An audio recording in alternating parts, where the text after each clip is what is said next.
私の名前は美咲、35歳の専業主婦。夫の拓也は37歳で、実家の工務店で働いている。子供は娘のアスカ、7歳の一人だけ。夫の両親と祖母と同居している。実家の工務店は義父が経営しているが、義父は婿で家では影が薄い。家を実質取り仕切っているのは義母で、派手好きな浪費家だ。夫も義母の言う通りにしか動かない人で、結婚前はこうだとは思わなかった。付き合っている時は優しくて、今の夫とは別人のよう。義母も初めて挨拶に来た時は穏やかな感じがして、これなら同居してもいいと思った。実際に同居が始まると、手のひらを返したように私に接してくる義母や夫。穏やかだった義母の面影はなく、私をこき使う。専業主婦なんだからしっかり働きなさい。ただ飯食ってんじゃないわよ。夫も義母と一緒になって私に命令する。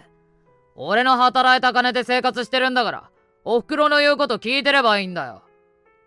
交際中はこんな乱暴な言葉は使わなかった夫も、家の中では暴言を連発する。義母も夫も外面は気にしているので、外出すると違う人のように上品になる。私の両親と会った時も、今思えば笑えるくらい丁寧な言葉遣いをしていた。立派なお嬢様をお嫁にいただき、本当に息子は幸せ者ですわ。などと言っていたくせに、義母と夫は今では決まり文句のように言ってくる。こんな働きの悪い嫁をもらって失敗だった。俺は外れくじを引いたかもしれない。一生懸命家事をしている私に嫌味を言うのが楽しいようで、嫌味が止まらない。私が義母や夫に責められているのを見て育った娘も、義母や夫が大嫌いで懐いていない。義母や夫には懐かない娘も気に入らない。嫁に似て愛想のない子だ。本当に俺の子なのか？そこまで言ってくる二人。夫の実家には義祖母も同居しており、私はその介護もさせられている。私が結婚して同居する前は、介護を兼ねて家政婦さんがいたらしい。私が引っ越してきたその日に、その家政婦さんと引き継ぎのようなことをした。家政婦さんは最後に小さな声で忠告する。奥様には逆らわない方がいいわよ。常識の通じない人だから。事情を知らなかった私はその言葉を信じられない。家政婦さんは続けた。大奥様は優しい人だから安心して。それと拓也さんの弟の嫁にも気をつけてね。夫には2つ年下の弟がいて、結婚して近くに住んでいる。義弟や義弟嫁とも何度か話をしているけれども、そんな感じの人には見えなかった。数日後、家政婦さんの言っていたことを実感する。休日に義弟が義弟嫁と一緒に遊びに来た。義母は義弟嫁の優香に対しては私と全く違う対応をする。よく来たわね。ゆっくりしていってね。猫なで声で義弟嫁を可愛がる義母は私には冷たく、早く飲み物やお菓子を出しなさい。まったくとろい嫁なんだから。同居を始めたばかりで家のことがよくわからない私を義母は叱る。私より先に結婚している義弟嫁は義母の扱いにも慣れているのか仲がいい。夫ももちろん手伝うことはなく文句ばかり。出来の悪い嫁で先が思いやられるよ。それはこっちのセリフだと思いながら必死に義弟嫁たちをもてなした。私と義弟嫁に子供ができてからはさらに対応が違ってくる。義弟のところに男の子が生まれ、義母や義父は大喜びしている。義弟嫁が自慢げに言ったそうだ。これで跡取りができて実家を継げますね。少し前に私は娘を出産していた。検診で性別がわかると義母や夫はがっかりしていた。義母にははっきりと言われた。跡取りの男の子も産めないなんてどこまで役立たずなの？夫も負けじと怒鳴ってくる。ただ飯食って跡取りも産めないやつとは離婚する。これから自分の子供が生まれるというのに、よくそんなことが言えると驚いた。口では離婚すると言いながら、世間体を気にする夫は離婚など本気で思ってはいない。出産の時も夫は顔を見せず、私の両親だけが病院に駆けつけた。母も夫が来ないことを不思議に思っているようで、拓也さん、よっぽど忙しいの？何度も聞いてくる。手が離せない仕事があるみたいだから。本当のことを言うと心配をかけるので黙っている。なんか冷たい男だな。父もつぶやいていた。その後に義弟嫁が男の子を出産したので、義母の喜びようはすごかった。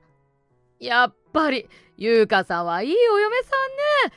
誰かさんとは全然違うわね。私のいるところではっきり言ってくれるので、夫も肩身が狭いようだ。イラつく夫は私に八つ当たりをしてくる。お前のせいで俺の面目は丸つぶれだ。どうしてくれんだよ。こんな夫だから娘の面倒など全く見ないし、義母も娘の相手もしたがらない。娘が懐かないのも当たり前だ。しかし義祖母だけは娘を可愛がってくれる。寝たきりの義祖母は品が良くて穏やかに見えるが、どこか威厳というか凄みを持っている。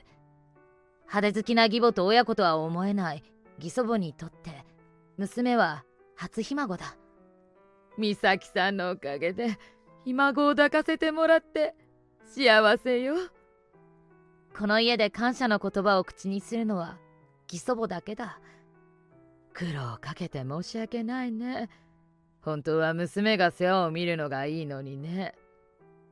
義母は義祖母の介護は一切しないらしい。5年ほど前に足を骨折して寝たきりになった義祖母。ヘルパーさんや家政婦さんが見てきたので、家族に世話されるのが嬉しいようだ。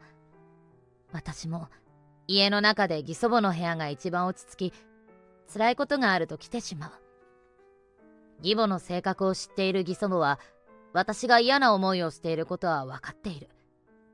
義祖母は私を慰めてくれながらいつも言っている。あの人たちにはいつか罰が当たるよ。笑いながらいつも聞き流していた。義弟嫁は義祖母のことも嫌っている。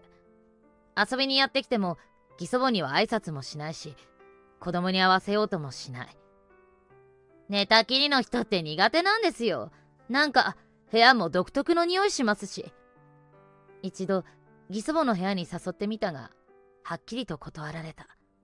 お年寄りはお姉さんにお任せします。義祖母に対してあまりにも失礼な言い方をする義弟嫁を睨んでしまった。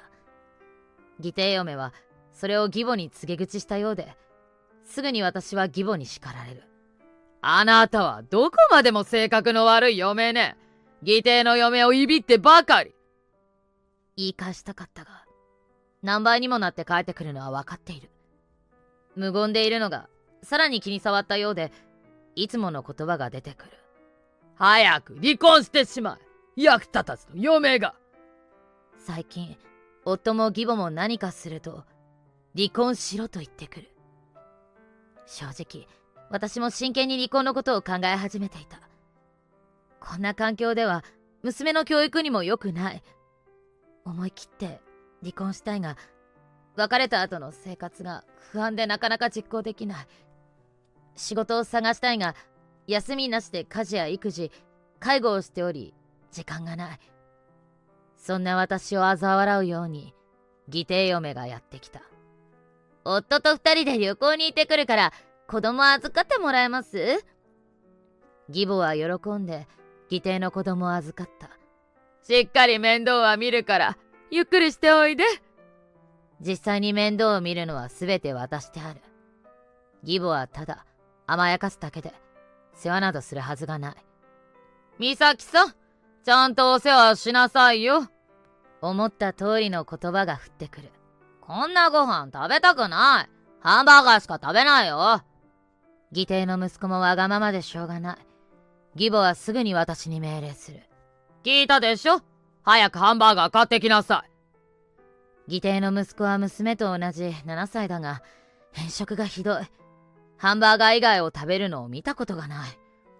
預かっていた3日間は3食すべてハンバーガーを食べている。そのせいか、ぽっちゃり体型を通り越しておじさんのような体だ。口も悪い子供で、私に向かって言ってくる、ババア、邪魔だ、あっち行け。言葉が汚いのと性格が悪いのは義母から受け継いでいると感じた。受け継ぐといえば、義弟の子供は義弟にも夫にも義父にも似ていない。見た目は似ていないで、性格だけ遺伝子を受け継いだのはかわいそうなことだ。私に暴言を吐くのは何とか我慢したものの、義祖母に失礼な態度を取ったのは許せなかった。義祖母の部屋を覗き込んだ義弟の息子は騒ぎ出した。はい、お化けだ、お化けだ。寝たきりの義祖母をお化けと言い始める。あの人はあなたのひいおばあちゃんでしょ。私が強く言うと泣いてしまった。なんてことするの。大事な跡取りを泣かせて、どこまで性格が曲がってるの。義母が騒ぎ始めると、夫もやってきて怒り出す。自分が男の子を産めないからって子供に当たることはないだろ。理不尽な扱いをされて、私は涙が止まらなくなった。義母は私を睨みながらお決まりの文句を言う。いつでもいいから離婚して出て行ってちょうだい。そのまま家を出て行きたかったが、それもできない。この家で私が逃げ込めるところは義祖母の部屋しかなかった。義祖母に慰められながら大泣きしてしまった。あなたはこの家から出て行った方がいいわ。大丈夫。私が何とかするから。涙目で義祖母を見つめたが、その時は何を言っているかわからない。この騒動で私も夫と離婚する決心がついた。義祖母に言われたことを信じてみようと思う。次の日、義祖母のもとに男性のお客さんがやってきて、長い話をしていた。そのお客さんがいる間は、私も義祖母の部屋に入ることはできなかった。そんな折、義母はちょっとした段差につまずいて、足をくじいて骨折してしまった。足首の骨にひびが入った程度で済んだが、入院が必要となった。一度家に戻り、入院の支度をしていると、タイミング悪く、義弟嫁がまた子供を預かってほしいとやってくる。お母さん、また子供の面倒を見てもらっていいかしら。面倒を見るのはいつも私と知りつつも、必ず義母に頼んでくる義弟嫁。骨折している義母を見ても、私がお母さんのお世話をしたいんですけど、旅行の予約をしているので、申し訳ありません。その気はないのにわざわざ説明している。大丈夫よ。気が利かない嫁だけど我慢するわ。いつもの嫌味が始まった。この前みたいに大事な跡取りを泣かせたらただじゃおかないからね。義母は乱暴な言葉を使ってくる。調子に乗って夫も嬉しそうに話す。今度やったら離婚だからな。私が返事もしないとイラッときたようで、おい、聞いているのか、役立たず。いつものように怒鳴り出した。面白がって義弟嫁も参加してくる。跡取りは私が産みましたので、お姉さんは出て行ってもいいですよ。義母と夫と義弟嫁が大笑いを始める。入院の準備をしていた手を止めて振り向いた。わかりました。それでは出て行きます。それだけ言い残して部屋を出て行き、義祖母のもとに向かうと、話は聞いていましたよ。あとは私に任せて。しっかりとした声で言われた。お世話になりました。悲しくてそれしか言えない。私の態度に怒った夫が追いかけてきた。ちょっと待てよ、なんだその言い方は。その姿を見つけた義祖母は夫を呼び寄せる。拓也、これにサインをしなさい。義祖母は手に離婚届を持って夫にサインを強要してきた。その離婚届には事前に私もサインしており、夫が名前を記入すれば提出するだけだ。おばあちゃん、何言ってるの。離婚なんてしないよ。夫は慌てて否定するが、私は頭にきたので言ってやった。いつでも出て行っていいって言ってたでしょ。離婚もしたいんでしょ。夫と結婚してから初めて怒鳴り返してやった。おどおどする夫に義祖母が離婚届にサインを促す。私の怒鳴り声に驚いた義母と義弟嫁もやってきて、離婚届にサインする夫を見た。本当に離婚するんですか？義弟嫁がおどけたように声を上げると、足を引きずりながらやってきた義母も驚く。母さんは余計なことをしないで。義母が義祖母と会話するのを初めて見たかもしれないと思った。義母は義祖母を恐れているのか、部屋に近づくことも少ない。お姉さんがいなくなったら誰が息子の面倒を見るんですか？義弟嫁は自分のことしか考えていない。夫も慌てたように言う。入院するおふくろの世話も誰が見るんだよ。俺はできないよ。義母も現実を理解してきたようで、珍しくあたふたしている。そうよ。私の面倒を見るのよ。骨折してるのよ。あなたしかいないでしょ。よく考えたら最高のタイミングで家を出ていくことができる。この人たちにすれば最悪なタイミングであるが、部屋中に義祖母の声が響き渡った。あなたたちは黙っていなさい。そこにいた全員の背筋が伸びるのが分かった。夫がサインし終わるのを見て、義祖母が私に言う。美咲さんはこれを持って家を出て行きなさい。離婚届を受け取って私は義祖母に深々とお辞儀をして部屋を出た。準備していた荷物を持って娘を連れて夫の家を後にする。私は実家に戻り、両親にこれまでの経緯を説明した。そんなことがあったの？辛かったわね。母は泣きながら話を聞いており、父は怒りに震えている。そんなひどい夫から慰謝料は取れないのか？そんなものはいらないから、早くあの地獄のような家を出たかった。一つ心配なのは、優しくしてくれた義祖母の体調だ。私のことで心を痛めたみたいで調子が良くない。最後までお世話をしたかったが、夫と離婚して私はすでに他人だ。翌日には役所に離婚届を提出し、完全にあの家とは縁を切ることができた。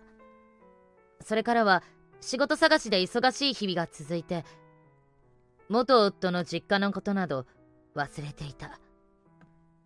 実家に戻ってから1ヶ月ほど過ぎてから、見たことのある男性が実家にやってきた。元義祖母の部屋にやってきた男性ではないか。嫌な予感がしてきた私。先日大奥様が亡くなりまして、私が遺言書を預かっております。元義祖母が亡くなったことを知らされて、久しぶりに大泣きしてしまった。その男性は元義祖母に遺言書の作成を依頼された弁護士だった。私が取り乱してしまったので、母が代わりに事情を聞いてくれる。私があの家を出てから1週間ほどして、元義祖母は急に体調を崩した。不慣れなヘルパーさんだったようで、食事が気管に入ってしまい、肺炎を起こした。それから3日で亡くなってしまった元義祖母。私がいれば、こんなことにならなかったかもしれない。こればかりは悔やまれる。問題はこれで終わりではなかった。遺言書には全ての財産を私に譲ると書いてあり、やっと落ち着いて私はまた驚いてしまう。その時、チャイムがけたたましく鳴り響く。美咲さんはいる？元義母の声を聞いてドキッとしてしまう。ちょっとお邪魔するわよ。元義母が勝手に上がり込んできた。何ですか？人の家に勝手に上がり込んで。私が元義母を睨みつけると、向こうも睨み返してきた。弁護士さんがいるのを確認すると、ちょうどよかった。あなたにも話があるの。その前に座り込んだ元義母。あんな遺言書は認められません。なんで全財産が他人に行くんですか？鬼のような形相の元義母に弁護士さんは涼しい顔で答える。この遺言書は法律的に問題ありません。不服でしたら訴えてください。法律の専門家には太刀打ちできない。元義母の怒りは私に向かってくる。あんたが騙して遺言書を書かせたんでしょ。ここで再び弁護士が口を挟んできた。それはありません。私が証明します。またまた涼しい顔であっさり答えてきた。大奥様は美咲さんがお嫁に来る前から遺言書を作っていました。驚く私と元義母に弁護士は続ける。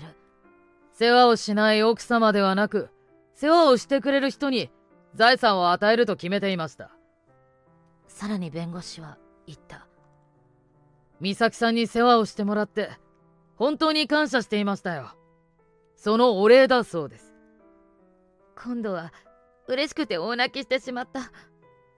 元義母は納得いかないようで、裁判ではっきりさせましょう。そう言って出て行ったが、裁判は起こされなかった。元義祖母に子供は他にいないので、全てを自分一人でもらえると思っていた元義母。元義祖母の財産を見越して、あちこちで借金を繰り返していた。それがなくなってしまったので、慌てて元義父に相談したらしい。実は元義父の工務店も赤字が続き、倒産寸前で、やはり元義祖母の財産を期待していたようだ。二人は夜逃げをしてしまったらしく、残された元夫も途方に暮れていた。経営者の息子ということで、仕事をしなくても給料をもらっていた元夫。真面目に仕事したこともなく、その後、こちらも行方不明。しかし、これだけでは終わらなかった。元義弟一家にも問題が発生していた。生意気なあの子供は、実は元義弟の子供ではなかった。怪しんだ義弟が DNA 鑑定をしたところ、元義弟嫁が浮気をしてできた子供だった。結局、元義弟夫婦も離婚して、こちらも行方知らず、誰もいなくなってしまった。残された元義祖母のお骨は私が受け取り、お墓も建てた。全財産をいただいたので、これくらいしないと罰が当たってしまう。元義祖母の遺産のおかげで、仕事を見つけるまではゆっくりできそうだ。誰もいなくなってしまったが、私には娘がいるので頑張れる。こればかりは元夫に感謝しなければならない。